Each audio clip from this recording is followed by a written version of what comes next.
Berjumpa lagi dalam permenungan kita edisi Senin 24 Januari 2022, pekan biasa ketiga. Kita memasuki hari ketujuh pekan doa sedunia. Hari ini adalah peringatan Santo Fransiskus dari Sales, seorang uskup dan pujangga gereja. Dan bacaan-bacaan liturgi hari ini, bacaan yang pertama dari kitab kedua Samuel, bab 5 ayat 1 sampai 7 dan ayat 10, dan bacaan Injil dari Injil Markus bab 3 ayat 22 sampai 30. Bacaan yang pertama hari ini berbicara tentang Daud yang kemudian diurapi oleh orang-orang Israel dari berbagai macam suku untuk menjadi raja atas mereka. Alasan mereka yang pertama, bahwa Daud sudah diurapi oleh Tuhan melalui Samuel. Dan yang kedua, sejak Saul masih ada, Daud sudah mulai menunjukkan atau katakanlah telah menjadi pemimpin dalam arti tertentu untuk orang-orang Israel. Mungkin aja karena Daud setelah mengalahkan orang Filistin yang dikomandani oleh Goliat itu, orang-orang Israel melihat Daud sebagai pemimpin mereka, walaupun sebagai raja saat itu masih Saul.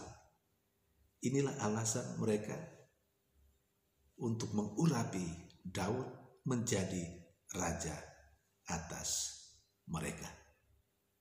Dan Daud menurut cerita bacaan pertama hari ini menjadi seorang raja yang kuat, yang luar biasa hebat. Tapi itu semua karena Allah menyertai dia. Saudari dan saudara yang terkasih, memang kalau Allah menyertai kita misalnya, dan Allah selalu menyertai kita, jangan lupa itu, saya garis bawahi, bukan soal kalau Allah menyertai kita, Allah memang menyertai kita.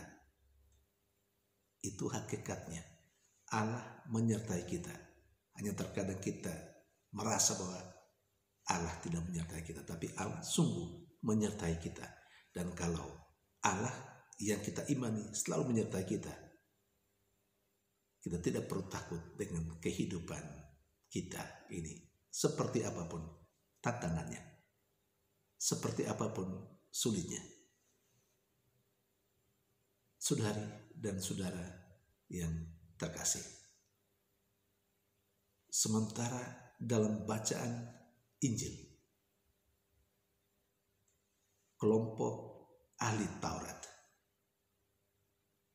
melabeli Yesus sebagai orang yang kerasukan Beelzebub. Mereka juga mengatakan bahwa Yesus mengusir setan dengan kuasa penghulu setan. Saudari dan saudara yang terkasih, kalau kita boleh bertanya untuk permenungan lebih jauh, mengapa sih orang-orang Farisi, ahli Taurat seperti yang diceritakan dalam bacaan Injil hari ini, selalu saja dalam bahasa kita sekarang ini nyinyir terhadap Yesus? Ternyata salah satu jawabannya adalah relasi antara orang Farisi ahli Taurat dengan Yesus memang tidak baik. Relasi yang kurang baik inilah yang membuat kelompok ahli Taurat dan teman-temannya seperti orang Farisi selalu melihat Yesus dari sisi yang negatif. macam-macam nama yang diberikan, yang dilabeli kepada Yesus. Seperti cerita Injil hari ini. Saudari dan saudara terkasih, cerita Injil hari ini membawa kita kepada pengalaman kehidupan kita sehari-hari yang terkadang tidak jauh berbeda dengan apa yang dialami oleh Yesus. Ketika kita punya hubungan atau relasi yang baik dengan orang, kita pada umumnya selalu melihat baik orang itu. Selalu melihat baik orang itu. Sekalipun secara objektif sebenarnya tidak baik. Tapi karena relasi itu baik dan orang itu, orang tertentu misalnya, maka semuanya menjadi baik. Yang jelek pun dikatakan baik. Apalagi yang baik.